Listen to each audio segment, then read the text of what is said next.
आज का जो हमारा पाठ है वो है 12 रैखिक प्रोग्रामन। देखिए अभी तक मैंने दूसरा, तीसरा, चौथा, पांचवा, छठवां ये लगातार मैंने पाठ पढ़ाए हैं।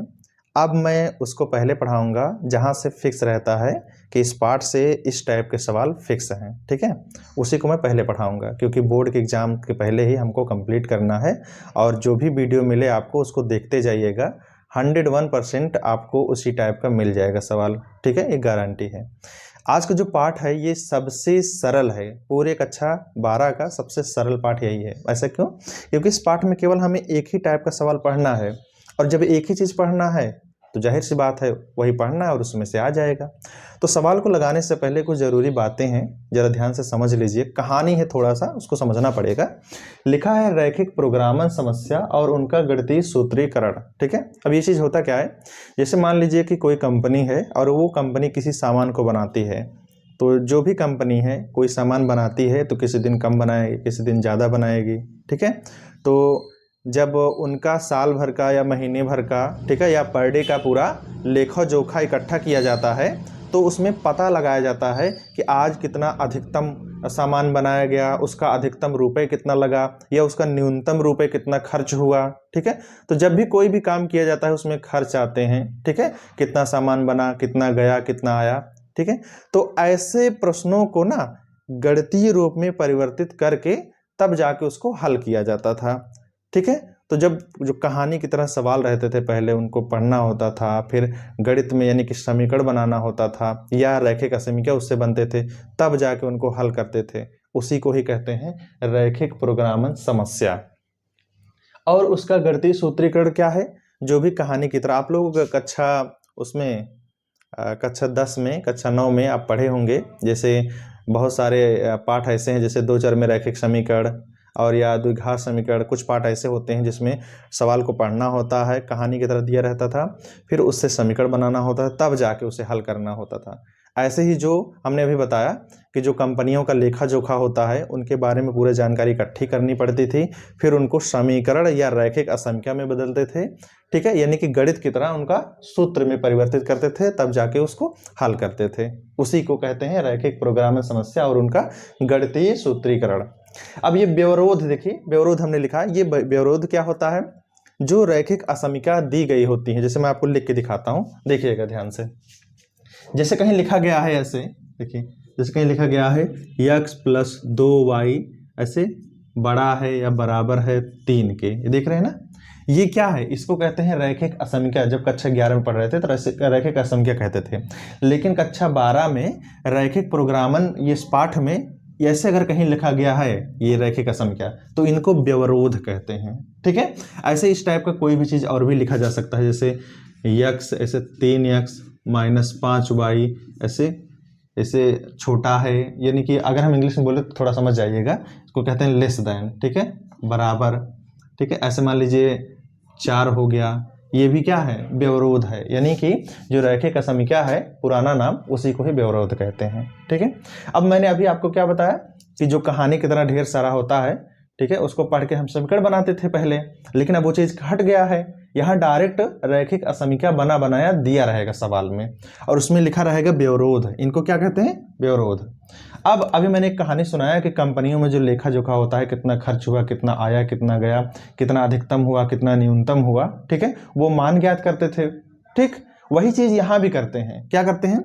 ऐसे व्यवरोध दिए रहेंगे, उन व्यवरोधों का अधिकतम मान या न्यूनतम मान निकालना होता है और उसमें सवाल में ना z बराबर ऐसे कुछ न कुछ दिया रहेगा, जैसे 3x + 4y ऐसे दिया रहेगा और कहेगा इसका अधिकतम मान निकालिए या न्यूनतम मान निकालिए, ठीक है।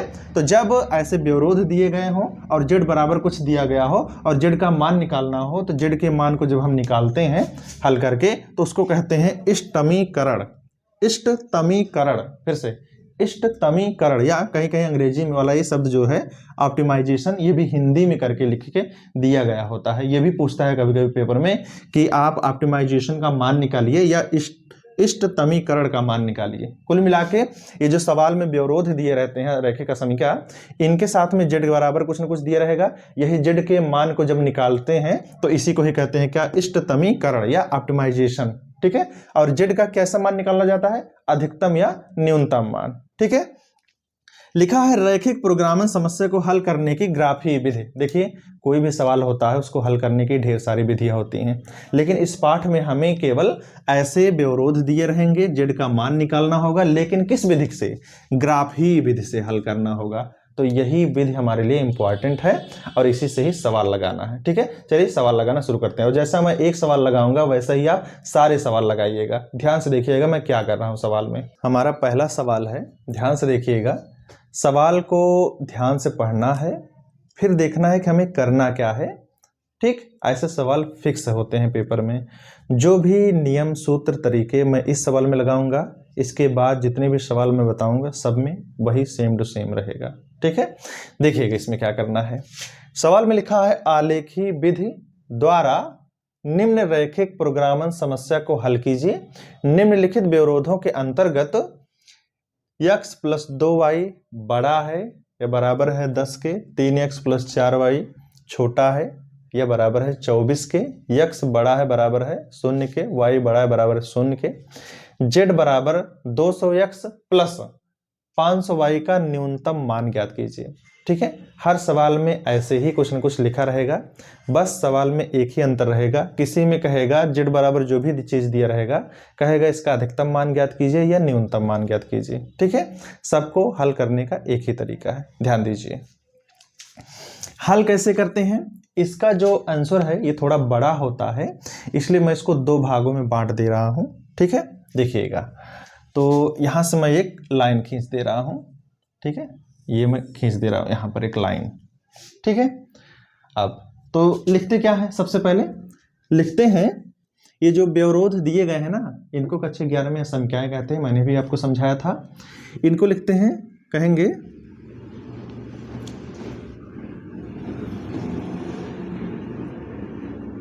दी गई व्यवरोधों को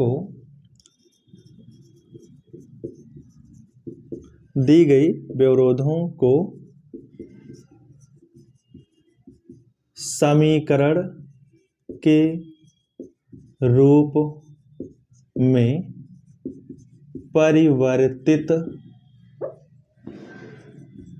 परिवर्तित करने पर, ठीक है। क्या लिखा है हमने, दी गई व्यवरोधों को समीकरण के रूप में परिवर्तित करने पर। ऐसा क्यों, क्योंकि आपने यहां देखिए लिखा है आलेखी विधि। देखिए क्या लिखा, आलेखी विधि। आलेखी मतलब होता है ग्राफ खींचना। ग्राफ तभी खींच पाएंगे जब आपके पास बिंदु होगा, ठीक है। और बिंदु तभी मिलता है जब समीकरण हो।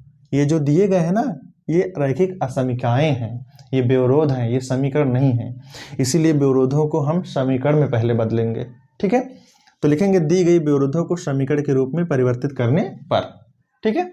तो क्या हो जाएगा, ये जो जहां पर बड़ा या छोटा का चिन्ह है ना, वहां पर बराबर का चिन्ह लग जाएगा। तो ये हो जाएगा x प्लस 2y बराबर 10, पहला समीकरण। अगला 3x प्लस 4y बराबर 24, ये हो गया नंबर 2, ठीक है। यहां भी लगाइए, x बराबर 0 हो जाएगा, बराबर यहां भी लगेगा, ये नंबर 3 समीकरण, ठीक है। और यहां भी बराबर लगेगा, y बराबर 0, ये नंबर 4 समीकरण, ठीक है। जितने समीकरण उतनी रेखाएं बनेंगी ग्राफ में। तो देखिए अब क्या करना है, समीकरण से बिंदु मिलेगा। देखिए कैसे मिलता है, तरीका आप देखिएगा। सबसे पहले करते क्या है, लिखेंगे समीकरण, देखिएगा लिखते हैं समीकरण 1 में x बराबर 0 रखने पर, ठीक है। ऐसे क्यों करते हैं, ताकि हमें बिंदु मिल जाए, ठीक है। तो जो तरीका हम पहले समीकरण के लिए करेंगे वही दूसरे में होगा, वही तीसरे में, वही चौथे में, जितना भी समीकरण रहेगा सब में वही नियम रहेगा। तो हमने लिखा है समीकरण 1 में x बराबर 0 रखने पर, ठीक है। चलिए रख दीजिए इसमें x बराबर 0, तो x जगह यहाँ 0 हो जाएगा, प्लस 2y बराबर हो जाएगा 10, हो गया। इसी में हमने किया है, ठीक है। अब क्या होगा, शून्य का मतलब कुछ नहीं, यहाँ पर 2y बराबर 10 हो जाएगा और 2 गुणे में उधर गया भाग में, तो 2 से कटेगा तो y बराबर आएगा 5। मिल गया। यहाँ पर देखिएगा ध्यान से, तो x का जो मान हमें हमारे पास है, जो हमने रखा है, और ये जो y का मान मिला है, इन दोनों से मिलेगा बिंदु। ठीक है, अभी हम बिंदु को दिखा देते हैं, देखिएगा ध्यान से। तो यहाँ पर क्या मिल जाएगा भैया, यहाँ से मिलेगा बिंदु। ठीक, तो बिंदु क्या मिलेगा, x का मान पहले लिखते हैं और y का मान बाद में, तो बिंदु मिलेगा 0,5। हो गया। आगे यही काम फिर से करेंगे, देखिएगा ध्यान से। तो लिखेंगे समीकरण 1 में जैसे हमने x बराबर 0 रखा है, वैसे ही एक बार y बराबर 0 रखेंगे। तो y बराबर 0 रखने पर, ठीक है, चलो रख दो इसी में। तो यहाँ x की जगह x ही रहेगा, प्लस y की जगह 0 रख रहे हैं इस बार, तो जाएगा 2 गुणे 0, 2y है तो y की जगह 0 रख रहे हैं, बराबर क्या है 10। देखना, 2 गुणे 0 माने 0, ये चीज खत्म। तो x बराबर क्या मिलेगा, तो मैं यही लिख दे रहा हूं। तो यहां से x बराबर मिलेगा, ये 0 हो गया है तो 10 मिलेगा। ठीक, तो फिर यहां से हमें बिंदु मिल जाएगा। तो बिंदु मिलेगा, क्या मिलेगा बिंदु, पहले x का मान लिखते हैं फिर y का मान लिखते हैं। तो बिंदु मिल जाएगा 10 कामा y का मान कितना है 0। ठीक है, ये हो गया बिंदु। ठीक, अब क्या करना है इसके आगे, जो भी आपने पहले समीकरण में किया है, ठीक है, वही आपको दूसरे समीकरण में करना है।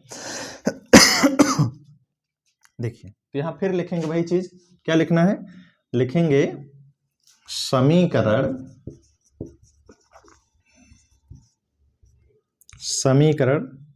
2 में x बराबर 0 रखने पर। ठीक है, चलिए अब 2 में रखिए x बराबर 0, तो कितना हो जाएगा, यहां पर मैं रख दे रहा हूं 3 गुणे 0 प्लस 4y बराबर 24।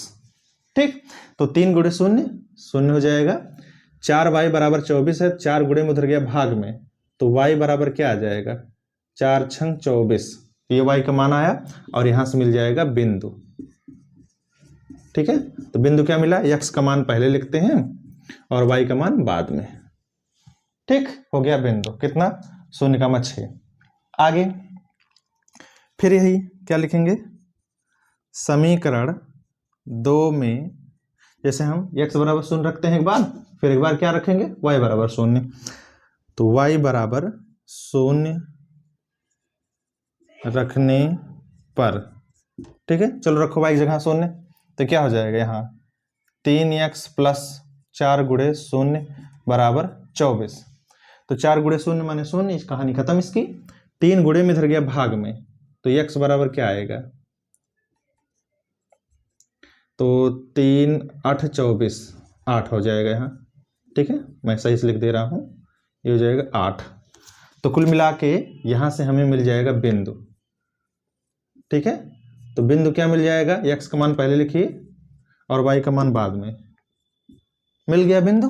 तो जैसे ही हमें बिंदु मिल जाता है, तुरंत हम उसको ग्राफ बनाते हैं। तो ग्राफ बनाने के लिए क्या करना पड़ता है, आपको पता है x अक्ष और y अक्ष बनाना पड़ता है पहले। चलो मैं बनाता हूं, ये है y अक्ष और ये है x अक्ष।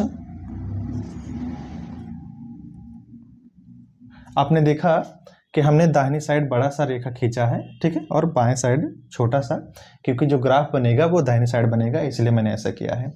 ये है y अक्ष, x अक्ष, y डैश, x डैश, ये क्या है मूल बिंदु है। अब हमें रेखा बनाना है, ठीक है, यानी कि लाइन खींचना है। इसके लिए क्या करना पड़ेगा, इसके लिए हमें ऐसे नंबर लिखना पड़ेगा, ऐसे काटना पड़ेगा 1 1 2, ये हो गया 1 2 से 3 4 5 6 7 8 9 10 11, ऐसे। चाहे तो आप लिख सकते हैं छोटा छोटा ऐसे, यहाँ 1 2 3 4 5 6 7 8 9 10 11, ऐसे लिख सकते हैं छोटा छोटा। ठीक है, इसके बाद इधर भी आप ऐसे कीजिए, 1 2 3 4 5 6 7 8, लिख लीजिए इसको भी, 1 2 3 4 5 6 7 8 ऐसे। अब क्या करना है, जैसे हम ऐसे दिखा दें तुरंत ये जो बिंदु हमारे पास है ना, इनको दिखाएंगे इसमें x अक्ष और y अक्ष पर, और फिर मिला देंगे, बन जाएगा रेखा। देखना ये क्या हो जाएगा, पहले जो बिंदु है, ये जो हमारा पहला बिंदु है, ठीक है, इससे देखिए एक बिंदु ये मिला है, एक ये मिला है, ये दोनों बिंदु मिले हैं, इन्हीं दोनों बिंदुओं से हमें मिलेगा रेखा। तो पहले बिंदु से हमें मिला है 0,5 और 10,0, ये बिंदु को दिखाइए जरा, तो कहाँ पर आएगा ये बिंदु, तो 0,5 कहाँ है भैया, x तरफ 0 y तरफ 5, x तरफ 0 यहीं पर होता है मूल बिंदु पर, y तरफ 5 यानी 1 2 3 4 5 ये है, ठीक है। तो यही बिंदु है, ये कौन सा बिंदु है, ये है 0,5, ठीक है, इसे कोई नाम लिख दीजिए A। अगला बिंदु है 10,0, ये कहाँ आएगा, x तरफ 10 y तरफ 0, तो x तरफ 10 चलिए 1 2 3 4 5 6 7 8 9 10, और y तरफ 0 मानी यहीं पर, ठीक है, ये आप B मान लीजिए, ये कितना है 10,0। अब पहली रेखा से जो हमें बिंदु मिला है, उन बिंदुओं को हमने x अक्ष y अक्ष पर दिखा दिया, और इनको हम मिला देंगे तो बन जाएगा एक रेखा। चलिए देखिए क्या हो जाएगा, मिलाते हैं इसको ऐसे, हाँ ऐसे, ये हो गया, पटरी से आपको अच्छे से मिलाना है, ठीक है। देखिए हम हाथ से मिला रहे हैं तो थोड़ी हमसे गलती हो रही है, इसको ध्यान दीजिएगा। तो आपको यहाँ ये भी लिखना होगा कि ये जो आपने रेखा खींचा है ना, ये किस समीकरण का रेखा है, ये पहले वाले का है, कौन सा, x + 2y = 10 के लिए है ये चीज। अगला देखो, अगला जो बिंदु मिला है, ये बिंदु और ये बिंदु, इनसे, ठीक है, ये दो बिंदु हैं तो इनसे एक रेखा बनेगी।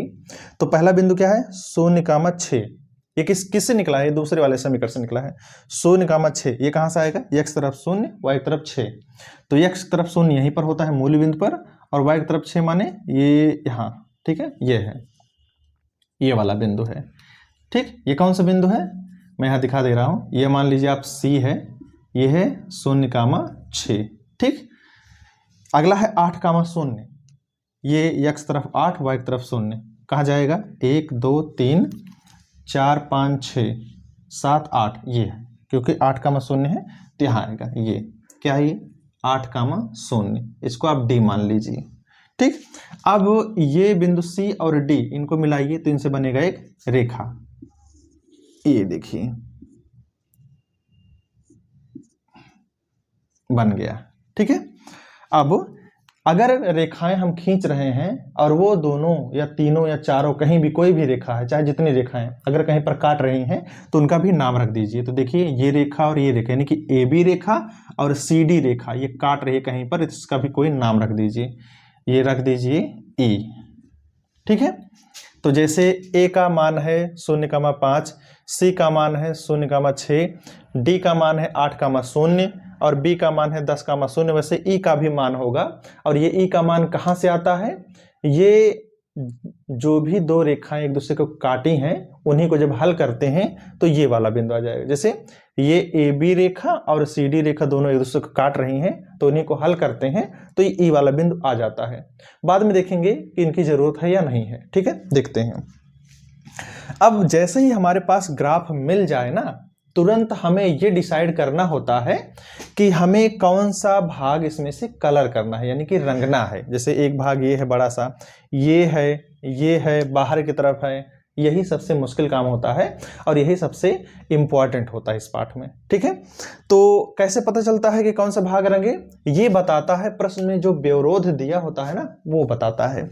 व्यवरोध इसमें है x + 2y बड़ा है या बराबर है 10 के, पहला विरोध है। दूसरा है 3x + 4y छोटा है, ठीक है, 24 से, ये है, ठीक है। तो जितने भी विरोध दिए गए होते हैं जिसमें x और y दोनों रहता है, उसमें क्या करते हैं, देखना ध्यान से, मैं एक एक बताऊंगा, इसको आप समझिएगा, ध्यान देना। तो पहला मैं विरोध लिख लेता हूं, पहला है x + 2y बड़ा है, या ऐसे, ये पहला विरोध हमने लिख लिया, इसको समझिएगा, एक समझ में आ गया तो दूसरा भी समझ में आ जाएगा। करते क्या है, पहला विरोध हमने लिख लिया, अब इसमें x और y की जगह अपनी मर्जी से शून्य रखते हैं। ठीक है, इसको कहीं किनारे आप लोग हल कर लीजिएगा, इसको इसमें लिखने की जरूरत नहीं है, मैं समझाने के लिए यहाँ लिख रहा हूँ। तो x की जगह शून्य रखना होता है और y की जगह भी शून्य रखना होता है। ठीक है, उसके बाद जो भी संख्याएं हैं लिख दीजिए। तो 2 गुणे शून्य माने शून्य, शून्य प्लस शून्य यानी शून्य बड़ा है बराबर 10 के। क्या ऐसा होता है? क्या शून्य कभी 10 से बड़ा होता है? नहीं। तो क्या करना होता है, विरोध में x और y की जगह शून्य रखना होता है। फिर देखते हैं जो मान आता है वो सही है या गलत। यहाँ पर मान रखने से, x और y का मान शून्य रखने से जो मान आया है यहाँ पर शून्य बड़ा है 10 से, ये दिखा रहा है। तो ये जो मान आया है ना, ये गलत है। क्यों? क्योंकि शून्य कभी भी 10 से बड़ा नहीं होता है। अब देखिएगा ध्यान से, तो अब ये विरोध जो है, इस विरोध से कौन सा समीकरण बना है? ये वाला समीकरण बना है।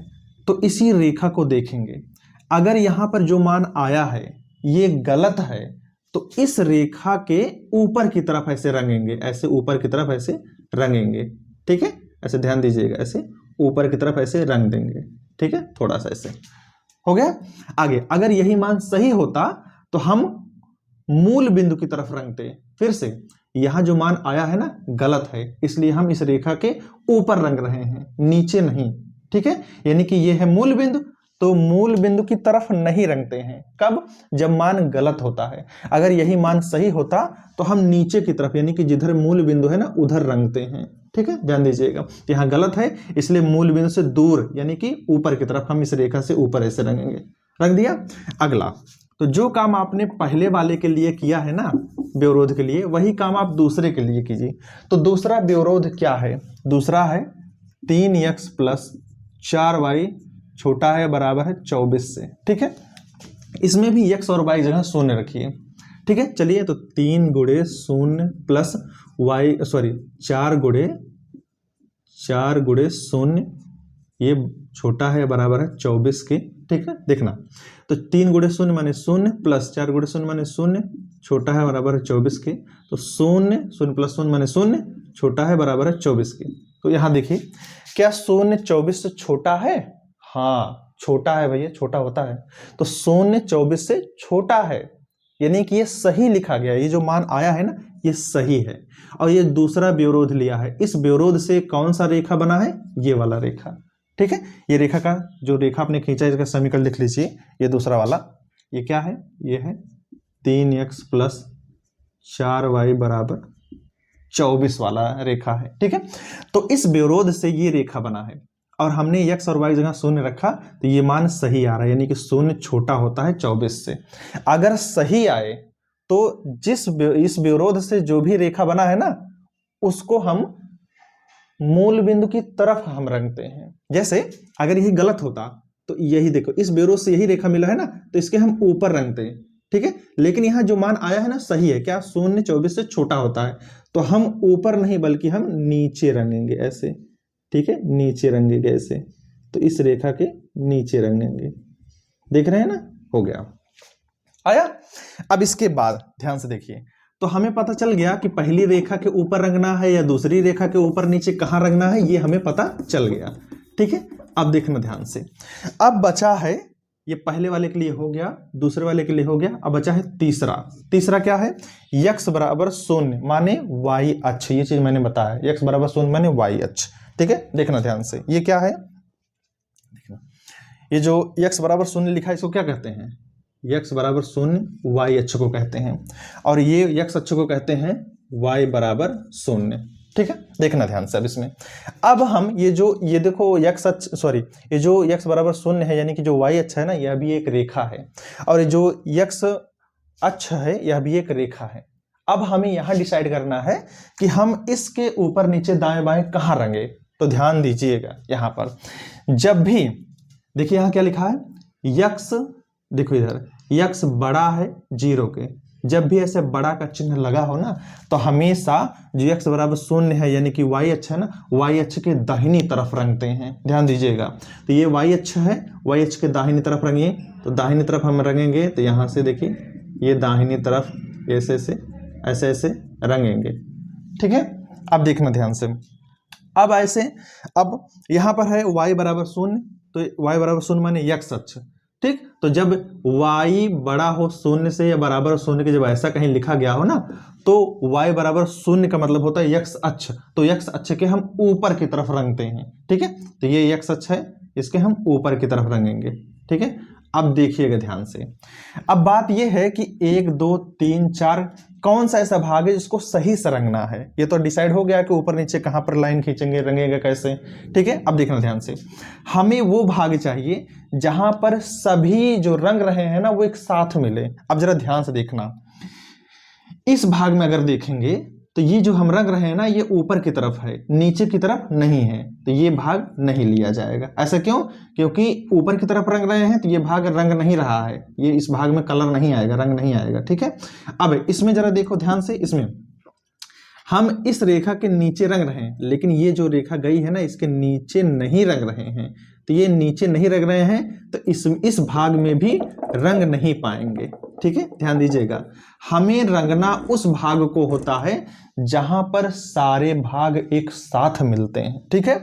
यहां पर जरा देखो, यहां नीचे हमने रंगा है, ठीक है, और इस लाइन के हमने ऊपर रंगा है, ठीक, और यहां पर हमने दाहिनी तरफ रंगा है, ठीक है। अगर x अक्ष के ऊपर अगर रंगेंगे तो ये ऊपर रंगते रंगते रंगते इससे ऊपर ऐसे आएगा, ऐसे बढ़ेगा ऐसे, तो यही वो भाग है जहां पर हम पूरी तरह से रंगेंगे, ठीक है। ध्यान देना, यही वो भाग है, ये मिल गया, ठीक है। किस भाग को हमें रंगना है? हमें रंगना है A C E वाले भाग को हमें रंगना है, ठीक है। तो जैसे ही पता चल जाए कि हमें किस भाग को रंगना है ना, तुरंत उस भाग को देखते हैं कि वो भाग कैसा है, त्रिभुज की तरह बना है कि चतुर्भुज की तरह बना है, ठीक है। तो इस भाग में ये जो कोने वाला बिंदु होता है इनकी हमें जरूरत होती है और इन्हीं से ही मान निकलता है, ठीक है। तो जैसे हमें पता चल जाए कि हमें किस भाग को रंगना है ना, तो उसको रंग दीजिए। उसके बाद एक सारणी बनाते हैं। क्या बनाते हैं? एक सारणी बनाते हैं। देखिएगा ध्यान से, इधर देखिए, ऐसे सारणी बनाएंगे, ऐसे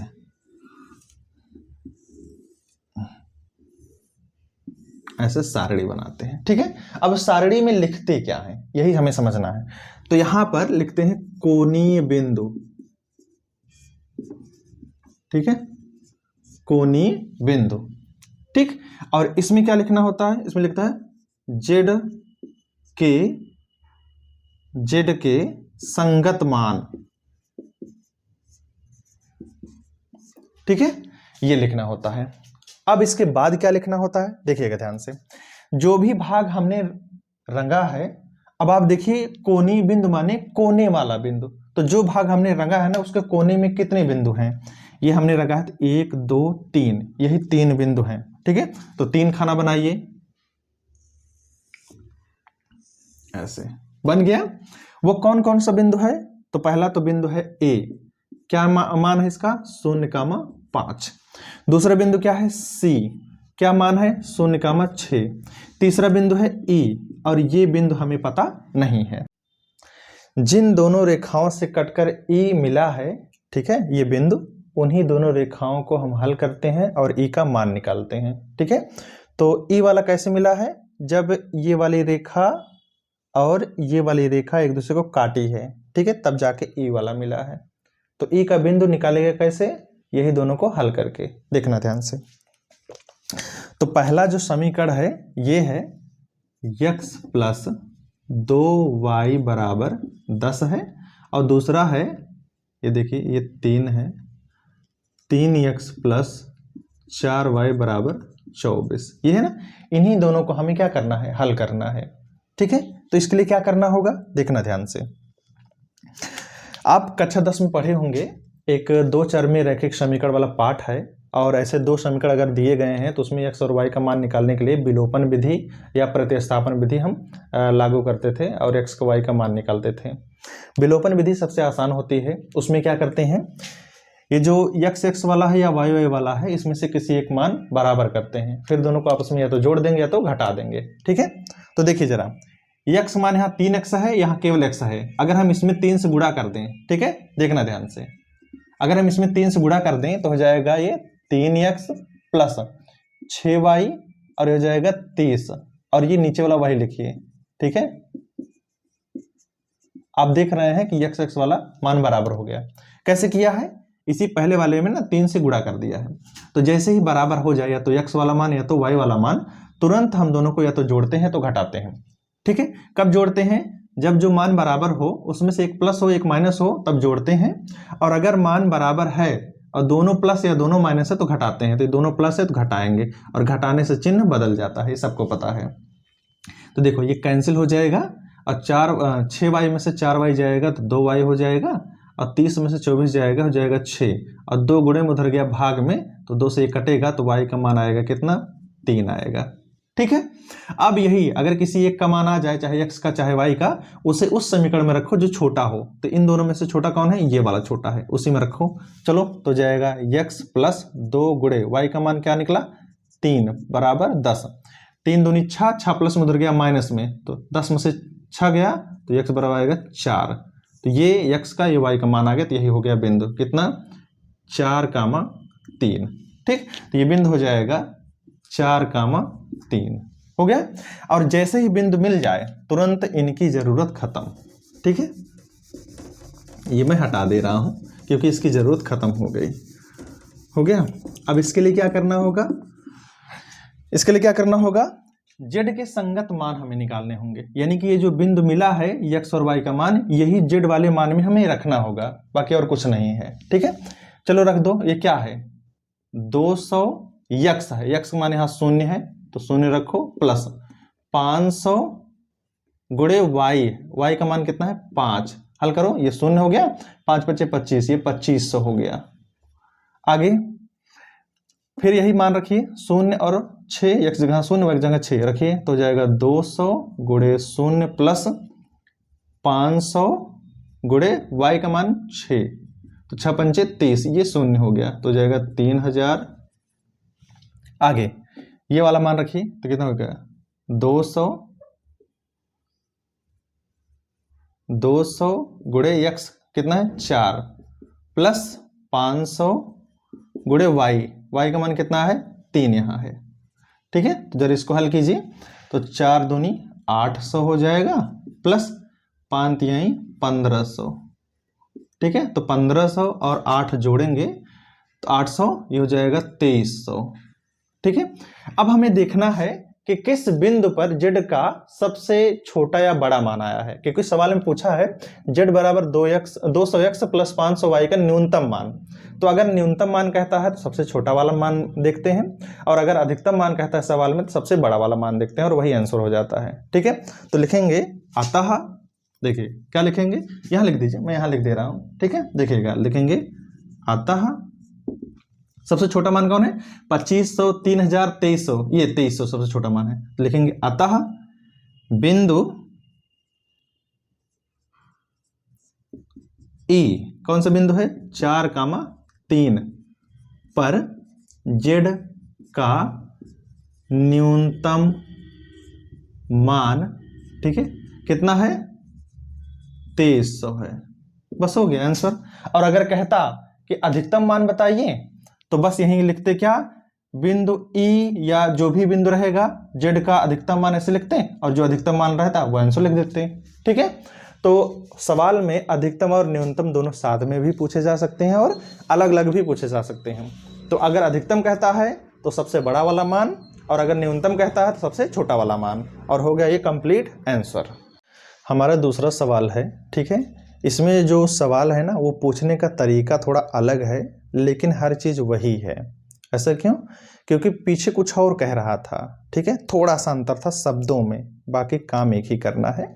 यहाँ पर क्या लिखा गया है, देखिएगा, लिखा गया है निम्न अवरोधों, पिछले वाले प्रश्न में व्यवरोध लिखा था, यहाँ अवरोध लिखा है, तो उससे आप लोग घबराइएगा नहीं। ठीक है, तो निम्न अवरोधों के अंतर्गत z बराबर 5x प्लस 10y का न्यूनतमीकरण तथा अधिकतमीकरण कीजिए। ठीक है, कभी कभी प्रश्न में न्यूनतम मान या अधिकतम मान या न्यूनतमीकरण कहेगा या अधिकतमीकरण कहेगा, सब एक ही चीज होते हैं। ठीक है, और ये व्यवरोध या अवरोध यानी कि रैखिक असमीका दिया रहेगा। ये देखिए रैखिक असमीकाएं हैं। ठीक है, अभी पीछे वाले में सही से 2 ही दिया था, बाकी x और y वाला अलग से दिया था, वो हर सवाल में रहेगा। जैसे यक्स और कामा वाई दोनों को एक साथ लिख दिया है, जैसे पीछे वाले सवाल में भी जो पहले बताया उसमें अलग अलग था।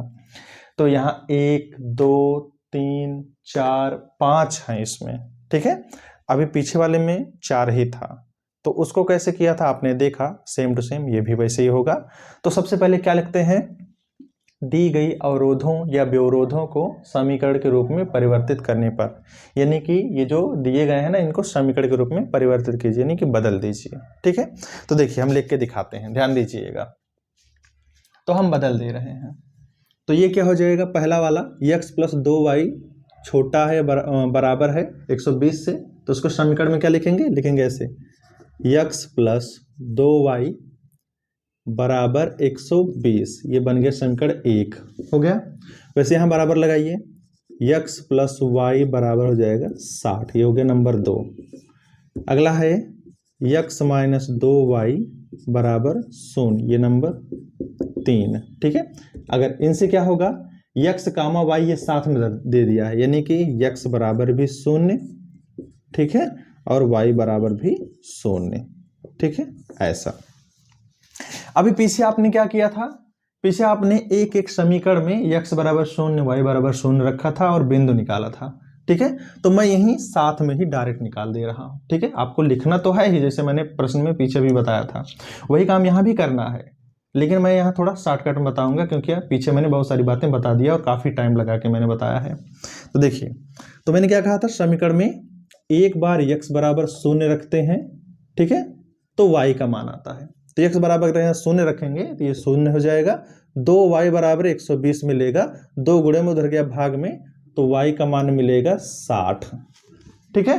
ये कैसे आया, जब हमने इसमें x कहाँ 0 रखा, 2y बराबर 120 हो जाएगा, 2 गुणे में उधर गया भाग में, तो y बराबर 60 मिल के आएगा, ठीक है।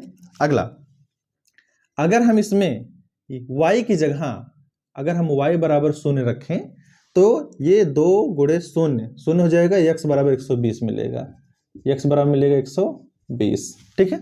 तो हमने ऐसा क्यों किया, क्योंकि अभी हम लिखते हैं x बराबर 0 रखने पर y का मान मिलता, y बराबर 0 रखने पर x का मान मिलता, वही हमने डायरेक्ट कर दिया है। तो यहाँ से हमें मिल जाएगा बिंदु, ठीक है। तो बिंदु क्या मिलेगा, देखना, यहाँ से मिल जाएगा बिंदु, हमें मिलेगा पहला बिंदु क्या होगा 0,60, और दूसरा बिंदु क्या मिलेगा, x का मान पहले लिखते हैं और y का मान बाद में। तो ये हमारे पास 2 बिंदु मिल गया, हो गया। ऐसे ही जैसे हमने इसमें किया है वैसे इसमें भी करेंगे, ठीक है। तो यहाँ पर भी वही क्या, x बराबर 0 रखने पर x मान 0 रखेंगे तो y का मान क्या आ जाएगा 60, तो y बराबर आ जाएगा 60। फिर ऐसे ही इसमें y की जगह अगर हम 0 रखेंगे तो x बराबर, देखो ये 0 हो जाएगा, x बराबर 60 मिलेगा, तो x बराबर 60 मिलेगा, ठीक। तो यहां से हमें मिलेगा क्या, बिंदु मिल जाएगा, ठीक है। कौन सा बिंदु मिलेगा, 0,60, और दूसरा मिलेगा 60,0, हो गया। आगे अब ध्यान दीजिए, अगर कोई समीकरण आपको मिलता है x प्लस वाई बराबर 0, या x माइनस वाई बराबर 0, या x माइनस 2y बराबर, यानी कि कुछ भी तामझाम लिखा हो और बराबर 0 मिले, ठीक है। जैसे यहाँ x और y एक साइड है, बाकी दूसरी साइड संख्या है, इसमें भी x y एक साइड है, दूसरी साइड संख्या है, ठीक है, और वो भी बड़ी बड़ी संख्या है, 0 से बड़ी संख्या है, लेकिन यहाँ x y एक साइड है पर बराबर में 0 है, ना तो यहाँ माइनस में मान है ना ही प्लस में मान है। तब क्या करते हैं, तो यहाँ पर x बराबर 0 और y बराबर 0 इसमें नहीं रखते हैं, ठीक है। तो इसके लिए एक अलग चीज होता है, और वो मैं अभी जब ग्राफ बनाऊंगा तब बताऊंगा, इस चीज के लिए इसको ध्यान दीजिएगा। और x बराबर 0 और y बराबर 0 पता ही है, x बराबर 0 का मतलब ये किसको कहते हैं, ये y अक्ष को कहते हैं, ठीक है। तो जो y अक्ष का समीकरण होता है, जो लाइन होती है, ग्राफ होता है लाइन, उसको कहते हैं x बराबर 0, और y बराबर 0 का मतलब होता है x अक्ष, ठीक है। तो x अक्ष भी एक लाइन होती है, उसका समीकरण होता है y बराबर 0, ठीक है। यानी कि ये वाला और ये वाला पहले से ही खींचा हुआ होता है, बाकी हमें इनको खींचना है, ये 1 2 3, इन तीनों को खींचना है ग्राफ में, ठीक है। चलो मैं खींच के दिखाता हूं, देखिएगा ध्यान से। और यहाँ जो मैं शॉर्टकट कर रहा हूं ना, इसको नियम से लिखिएगा, जैसा मैंने अभी पहला सवाल बताया है, ठीक है। चलिए ग्राफ बनाते हैं इसके लिए। तो क्या हो जाएगा, ये तिरछा हो गया थोड़ा, सीधा खींचते हैं।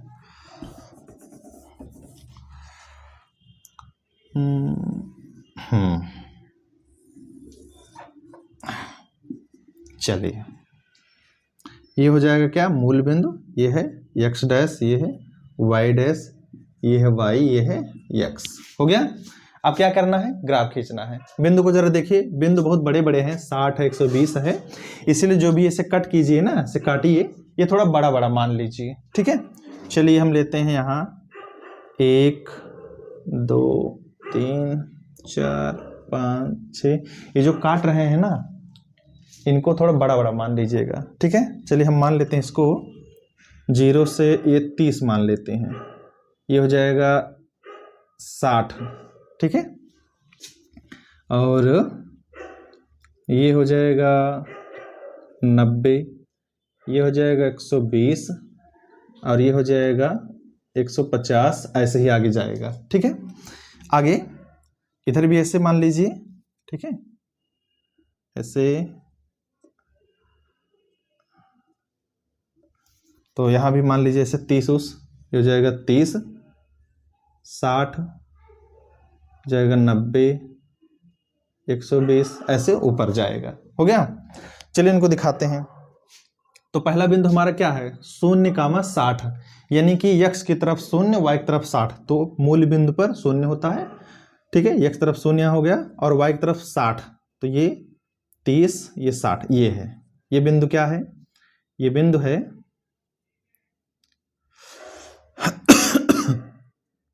यहाँ मैं लिख दे रहा हूँ, ये बिंदु मैं यहाँ लिख दे रहा हूँ 0,60, ठीक है, ये मान लीजिए A है।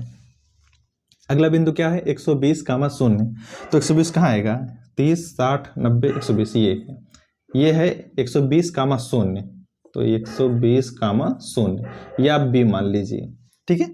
तो जब इन दोनों को मिलाएंगे आप, तो ये एक रेखा मिलेगा, ठीक है, ये हो गए।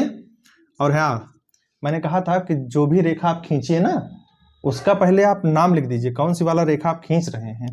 ये आप खींच रहे हैं ये वाला, कौन सा, x प्लस 2y बराबर 120 वाला खींच रहे हैं। हो गया। आगे अगला है 0,60, तो 0,60 हम दिखा चुके हैं, यही है। अगला है 60,0, 60,0 कहाँ है, तो ये है 60,0, ये है 60,0, ठीक है। तो ये बिंदु और ये बिंदु जरा मिलाइए, तो इसको जब हम ऐसे मिलाएंगे, ये देखिए, ये वाला, ठीक है, तो ये रेखा मिलेगा। तो ये किस रेखा का समीकरण है, ये इसका x प्लस वाई बराबर 60, ये है x प्लस वाई बराबर 60 वाला। हो गया। अब क्या करना है, तो हमने इस वाले को खींच दिया है लाइन, ठीक है, हमने इस वाले को खींच दिया है। अब बचा है ये, मैंने क्या कहा, ये देखिए स्टार लगाया है, तो यही। तो इसको थोड़ा समझिएगा, जब भी x प्लस वाई या x माइनस वाई की तरह कुछ भी लिखा गया हो और बराबर में 0 हो, और यानी कि ऊपर वाले की तरह कोई संख्या ना दिया हो, तो हमेशा ये जो रेखा होती है ना, ये मूल बिंदु से होते हुए ऐसे जाती है, ऐसे जाती है, ध्यान दीजिए, ठीक है। ये एकदम बीचों बीच से जा सकती है, ये थोड़ा नीचे भी जा सकती है, ये ऊपर भी जा सकते हैं, ठीक है। कैसे पता चलता है कि ये बीचों बीच जाएगी, कि थोड़ा ऊपर जाएगी, कि थोड़ा नीचे जाएगी, मैं आपको समझा दे रहा हूं। इसके लिए कुछ बताना पड़ेगा अलग से, तो देखिएगा ध्यान से। मैं इसको यहां पर, ये जो x है ना, इसको आप दूसरे साइड कर दीजिए, तो मिलेगा -2y बराबर -x, ठीक है। ये माइनस माइनस हटा देंगे क्योंकि दोनों तरफ बराबर है, और y को अकेला कीजिए, तो y बराबर हो जाएगा x/2। ऐसा अगर कहीं आता है y बराबर x, अगर कहीं ऐसा मिलता है, यानी कि x और y दोनों बराबर हैं, तो ये जो रेखा खींचेंगे इसके लिए ना, ये एकदम बीचों बीच, ठीक एकदम बीचों बीच जाता है, ठीक है। लेकिन यहाँ x/2 है, यानी कि y x के बराबर नहीं है। x/2 माने हो गया कि x का मान क्या है, x का मान ज्यादा है और y का मान कम है। फिर से ध्यान दीजिएगा, x का मान ज्यादा है और y का मान कम है, तभी तो y में 2 से गुणा है। तो अगर ऐसी स्थिति आती है, तो ये जो रेखा होती है ना, बीचों बीच नहीं बल्कि थोड़ा झुक के जाती है, एकदम बीचों बीच नहीं बल्कि झुक के, ठीक है। तो इसीलिए हमने अंदाज से खींच दिया है। और ये किसके लिए है, ये है x-2y बराबर 0 वाली। हो गया, याद रखिएगा इसको, ठीक है। मैं इसको हटा दे रहा हूं, बन गया। तो हमने सभी रेखाएं खींच दी हैं, ठीक। अब इसके लिए हमने अभी पीछे बताया था कि कैसे पता चलता है कि हम कौन सा भाग रंगे, कौन सा कलर करें। ठीक है, तो इसके लिए ये जो व्यवरोध दिए गए हैं ना, इसमें x और y की जगह शून्य रखते हैं और वहीं से पता चलता है कि हमें कौन सा भाग रंगना है। ठीक है, तो एक एक करके हम करते हैं, देखना ध्यान से। तो पहला व्यवरोध क्या है, x + 2y छोटा है बराबर 120 के। इसमें x और y की जगह शून्य रखिए। ठीक है, चलिए रखते हैं। तो ये जाएगा 0 + 2 × 0। ठीक है, देखिए 0 × 2 यानी कि 0 + 0, ये जाएगा 0 छोटा है 120 से। क्या सही है? हाँ सही है, 0 120 से छोटा होता है। ठीक, जब सही मिले तो जिस रेखा, इस व्यवरोध से जो रेखा बनी है ना, उसके नीचे की तरफ यानी कि मूल बिंदु की तरफ रंगते हैं। तो इस व्यवरोध से कौन रेखा बनी है? ये वाली रेखा बनी है। तो इस रेखा के नीचे की तरफ हम रंगेंगे। ठीक है, ध्यान दीजिएगा, ये नीचे की तरफ, ऐसे नीचे की तरफ रंगेंगे। ठीक है, ऐसे। आगे अभी यहां ज्यादा नहीं रंगेंगे, बाद में ढेर सारा रंग देंगे अभी, क्योंकि सब एक जगह मिलना चाहिए। आगे अगला क्या हो गया? तो अगला व्यवरोध है x + y बड़ा है या बराबर है 60 के, ऐसा। तो x और y की जगह 0 रखिए। तो 0 + 0 बड़ा है बराबर 60। क्या ऐसा है? क्या 0 बड़ा होता है 60 से? नहीं, ऐसा नहीं है। जब ऐसा नहीं है तो इसका मतलब ये है कि इससे जो रेखा बनी है ना, उसको वहां पर रंगेंगे जो मूल बिंदु से दूर होगा। ठीक है, यानी कि मूल बिंदु की तरफ नहीं होगा। अगर गलत आता है तो मूल बिंदु की तरफ नहीं रंगते हैं। ठीक है, जैसे यहां पर सही आया आता है, देखो यहां पहले वाले में सही आया था तो मूल बिंदु की तरफ रंगे थे, लेकिन इस वाले में गलत आया है। तो ये इससे कौन सा समीकरण बना है? ये वाला रेखा बना है। ठीक है, तो ये मूल बिंदु की तरफ नहीं रंगेंगे क्योंकि यहाँ गलत लिखा आया है। तो मूल बिंदु के ऊपर या बाहर यानी कि दूर रंगेंगे ऐसे। ठीक है, देखिए ये दूर रंगेंगे। हो गया? आगे देखिए ध्यान से। अगला व्यवरोध है, मैं करके दिखाता हूं, देखना ध्यान से। अगला है x - 2y बड़ा है बराबर है 0 से। अब देखना ध्यान से, इसमें इधर देखिए 0 रखिए। तो 0 - 2 × 0 बड़ा है बराबर है 0 के। तो 0 बड़ा है या बराबर है 0 के। क्या 0 0 से बड़ा होता है? नहीं, लेकिन 0 0 के बराबर होता है। ठीक है, इसका मतलब क्या है? मतलब यह है, देखिएगा ध्यान से, 0 0 से बड़ा नहीं होता है। ठीक, इस बात को ध्यान दीजिएगा। जब 0 0 से बड़ा नहीं होता है तब क्या करते हैं? तो ये जो रेखा गई है, ठीक है, या तो इसके ऊपर रंगेंगे या तो इसके नीचे रंगेंगे। ध्यान दीजिएगा, या तो इसके ऊपर रंगेंगे या तो इसके नीचे रंगेंगे। लेकिन यहां क्या लिखा है? 0 0 के बराबर। देखो 0 बड़ा है 0 के या 0 बराबर है 0 के। अगर कहीं ऐसी कंडीशन आता है तो सबको पता है कि 0 0 से बड़ा नहीं होता है। अगर 0 0 से बड़ा नहीं होता, अगर ऐसी कंडीशन मिलती है तो हमेशा जो रेखा गई है ना, उसके दाहिनी तरफ रंगिएगा। ठीक है, दाहिनी तरफ। तो ये जो रेखा गई है, इसके दाहिने कौन होगा? ऊपर कि नीचे? नीचे दाहिनी तरफ होगा। ठीक है, तो ऊपर नहीं बल्कि यहां रंगेंगे, ये नीचे रंगेंगे। ठीक है, नीचे रंगेंगे ऐसे, नीचे। हो गया? तो 3 हो गया व्यवरोध। अब अगला व्यवरोध क्या है, देखना ध्यान से। अगला व्यवरोध क्या है? सॉरी, अगला है, हाँ ये है, x, y बड़ा है बराबर है 0 से। तो उससे ये मिला है। ठीक है, तो अभी मैंने बताया था कि अगर x वाला व्यवरोध है, यानी कि इससे मिलेगा x बड़ा है बराबर 0, इससे मिलेगा y बड़ा है बराबर 0 के। तो एक साथ दोनों लिखा गया, मैंने अलग अलग लिख दिया।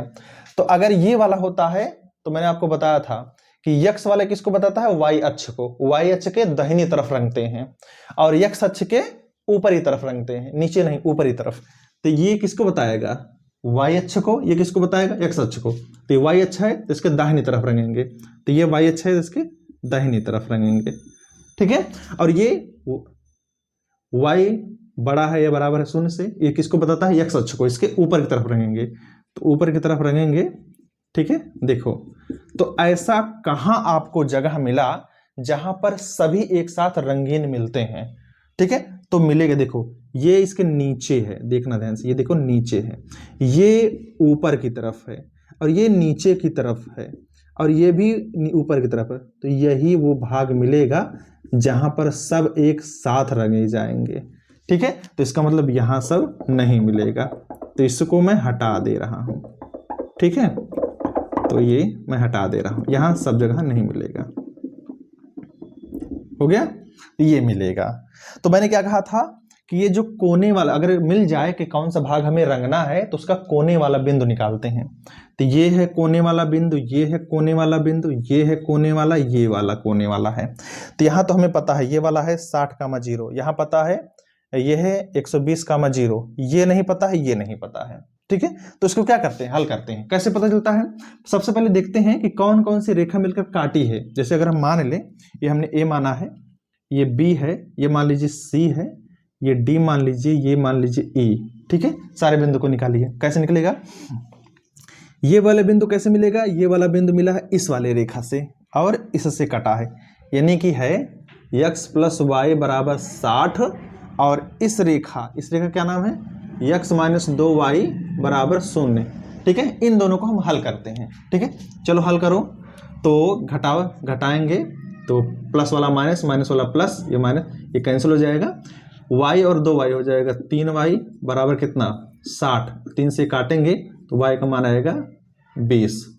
ठीक है, और y का मान किसी में रख दो, x का मान आ जाएगा, तो y का मान इसमें रखो, तो यहां से आएगा x - 2 गुणे y का मान कितना है 20 बराबर 0, तो x मान आएगा 40। तो बिंदु आ गया, तो यहां बिंदु आएगा x का मान 40, y का मान 20। हो गया।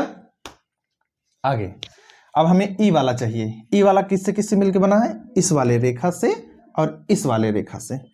तो इसको मैं हटाता हूं, देखिएगा ध्यान से। देखो ई किससे मिलकर बना है, ये वाला समीकरण, x + 2y बराबर ये 2 है 120, और कौन काटा है, ये वाली, ये वाला x - 2y बराबर 0। इन दोनों को हल करो। ठीक है, कैसे हल होगा, ये घटाएंगे, माइनस प्लस माइनस, ये कैंसिल हो जाएगा x, और ये 2y प्लस में 2y हो जाएगा 4y बराबर 120, इस 4 से काटेंगे तो y बराबर हो जाएगा 30, 4 3 12। ठीक है, अब y का मान इसमें रख दो, तो यहाँ से x - 2 गुणे 30 बराबर 0, तो 3 दूनी 6, यानी x बराबर हो जाएगा 60। तो हमें बिंदु मिलेगा यहाँ पर 60, 30। हो गया। तो जो भी हमें भाग रंगीन वाला मिले उसका हम कोने वाला बिंदु ज्ञात करते हैं, और ज्ञात करने का तरीका मैंने अभी पीछे समझाया था। ठीक है, तो फिर लास्ट में क्या करते हैं, लास्ट में बनाते हैं ऐसे टेबल। ठीक है, टेबल बनाते हैं। अब क्या होता है देखना ध्यान से, यहां पर लिखते हैं कोणीय बिंदु, कोणीय बिंदु। ठीक है, और यहां पर क्या लिखते हैं, z के संगत मान। ठीक है, चलो कितने बिंदु हैं कोने वाले, 1 2 3 4। चलो लिखो सब चारों का। तो ये पहला, दूसरा, ये तीसरा और ये चौथा। ठीक है, चलो रखते हैं। तो पहला बिंदु क्या है, B है, B वाला बिंदु क्या है 120, 0। उसके बाद C हमने माना है, C वाला क्या बिंदु है 60, 0। फिर है D वाला बिंदु क्या निकला है 40, 20। फिर E वाला बिंदु ये कितना निकला है 60, 30, ये मिला है। अब सभी का z का मान निकालिए, सभी बिंदु पर z क्या लिखा है, z यहां पर देखिए, यही लिखा है ना z। ठीक, तो z क्या है, ये है 5 गुणे x का मान यहां कितना है 120 प्लस 10y, y का मान क्या है 0। तो ये मान आया कितना, ये 0 हो जाए, 12 पंचे 60 यानी कि 600 हो जाएगा। ठीक, आगे यहां भी वैसे ही, तो हो जाएगा 5 गुणे x का मान 60 प्लस 10 गुणे y का मान 0, ये 0 हो गया, 6 पंचे 30 हो जाएगा 300। ठीक है, फिर वही 5 गुणे x कितना है 40 प्लस 10 गुणे y कितना है 20, तो यह 4 पंचे 20 यानी कि 200 हो जाएगा, प्लस और ये हो जाएगा कितना 2 धामा 20, 200 हो जाएगा कितना 400। आगे फिर अगला 5 गुणे x का मान 60 प्लस 10 गुणे y का मान 30, हल करो जरा इसको, 6 पंचे 30, 300 प्लस 3 1 के 3, ये हो जाएगा 300, ठीक है। तो हो जाएगा 300 300 कितना 600, ठीक। अब देखिएगा ध्यान से, हमें क्या बताना था, हमें बताना था न्यूनतमीकरण तथा अधिकतमीकरण, यानी कि न्यूनतम मान और अधिकतम मान। तो इस टेबल में देखिए कौन सा न्यूनतम मान है, ये है ये वाला, ये न्यूनतम मान है, किस बिंदु पर है 60,0 पर। और अधिक मान कौन है, यहाँ पर, यहाँ भी 600 है, यहाँ भी 600, दो अधिक मान आए हैं। तो हम कहेंगे बी पर और ई पर अधिकतम जो मान है ना वो 60 है। तो क्या लिखेंगे आप, आंसर में लिखेंगे क्या, मैं आपको लिख के दिखाता हूं, देखिएगा। तो यहां लिखेंगे अतः,